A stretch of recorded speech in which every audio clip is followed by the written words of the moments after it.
আসসালামু আলাইকুম। আজকে রেসিপিতে আপনাদের তৈরি করে দেখাচ্ছি চিকেন পোলাও। খুবই সহজ এবং কম সময়ের মধ্যে এই চিকেন পোলাওটা আপনারা ঝটপট করে রান্না করে নিতে পারবেন। তাহলে চলুন পুরো ভিডিওটি দেখে নিই কীভাবে আমি চিকেন পোলাওটা রান্না করে আপনাদের দেখাই। তো প্রথমে আমি এখানে 2 কাপের মতো বাসমতি চাল নিয়ে নিলাম। এখানে আপনারা পোলাওর চালটাও নিতে পারেন। এখন আমি চালটা ধুয়ে কিছুক্ষণ ভিজিয়ে রাখবো। তো আমি পানি দিয়ে কিছুক্ষণ ভিজিয়ে রাখলাম। তো চিকেন পোলাও রান্না করার জন্য আমি এখানে ব্রয়লার চিকেন নিয়েছি। এখানে আমি চিকেনটা কেটে ধুয়ে পরিষ্কার করে নিয়েছি। এখন আমি প্যানে 1/2 কাপের মতো তেল দিয়ে দিলাম। এখন এই তেলের ভিতরে আমি দিয়ে দিলাম 1/2 কাপ পেঁয়াজ কুচি। এখন তেলের সাথে পেঁয়াজটা ভেজে নিচ্ছি। এখন আমি এর ভিতরে দিয়ে দিব সামান্য কিছু শাহি জিরা আর 1 টুকরা জয়ফল, আর দিয়ে দিলাম বড় কালো এলাচ, তেজপাতা, দারচিনি, তারপরে লবঙ্গ, গোলমরিচ, এলাচ, সাদা এলাচ, সব মশলাগুলো দিয়ে এখন আমি পেঁয়াজটা ভেজে নিচ্ছি। এখন আমি এই চিকেনগুলো দিয়ে দিচ্ছি। চিকেনগুলো দিয়ে আমি এই পেঁয়াজের সাথে কিছুক্ষণ ভেজে নিচ্ছি। তো আমার ভেজে নেওয়া প্রায় হয়ে গেছে। এখন আমি এর ভিতরে দিয়ে দিচ্ছি স্বাদমতো লবণ। এখন এর ভিতরে আমি দিয়ে দিচ্ছি 1 চা চামচ করে আদা রসুন বাটা। এখন দিয়ে দিলাম 2 টেবিল চামচ টক দই। টক দইটা ভালো করে ফেটিয়ে নেবেন। এখন আমি দিয়ে দিচ্ছি ধনিয়া গুঁড়া, জিরার গুঁড়া 1/2 চা চামচ। এখন আমি এর ভিতরে দিয়ে দিব একটি টমেটো কুচি,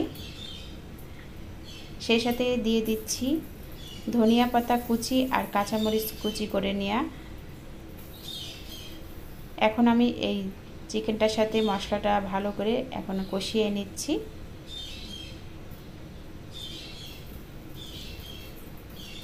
তো ভালো করে মশলাটা এভাবে চিকেনের সাথে কষিয়ে নিতে হবে।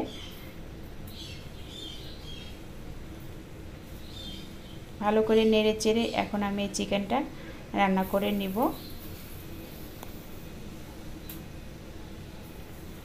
এখন সামান্য একটু লাল মরিচের গুঁড়া দিয়ে দিলাম কালারটা আসার জন্য। চিকেন থেকে যে পানিটা বের হবে এই পানিতেই এই চিকেনটা রান্না করে নেওয়া হয়ে যাবে। এখন উপরে একটি ঢাকনা দিয়ে ঢেকে দিচ্ছি আমি।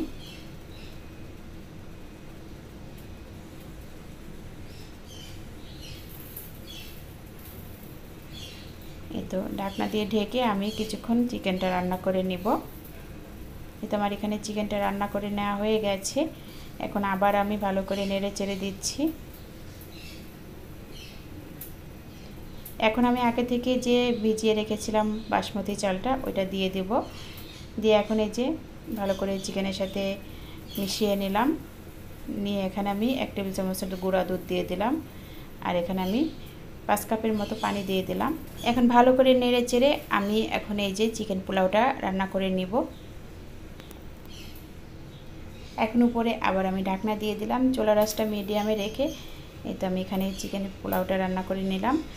এখন আমি 1 টেবিল চামচ মতো ঘি দিয়ে দিলাম। দিয়ে এখন আমি ভালো করে নেড়ে চেড়ে দিচ্ছি। তো দেখুন চিকেন পোলাওটা কত সুন্দর ঝরঝরে হয়েছে। তো এভাবে আপনারা খুব সহজেই চিকেন পোলাওটা রান্না করে নিতে পারেন, খেতে কিন্তু অনেক মজার। আজকের এই রেসিপিটি আপনাদের কাছে কেমন লাগলো অবশ্যই কমেন্ট করে জানাবেন। আজকে ভিডিওটি দেখার জন্য সবাইকে অনেক অনেক ধন্যবাদ। সবাই ভালো থাকবেন, সুস্থ থাকবেন। আল্লাহ হাফেজ।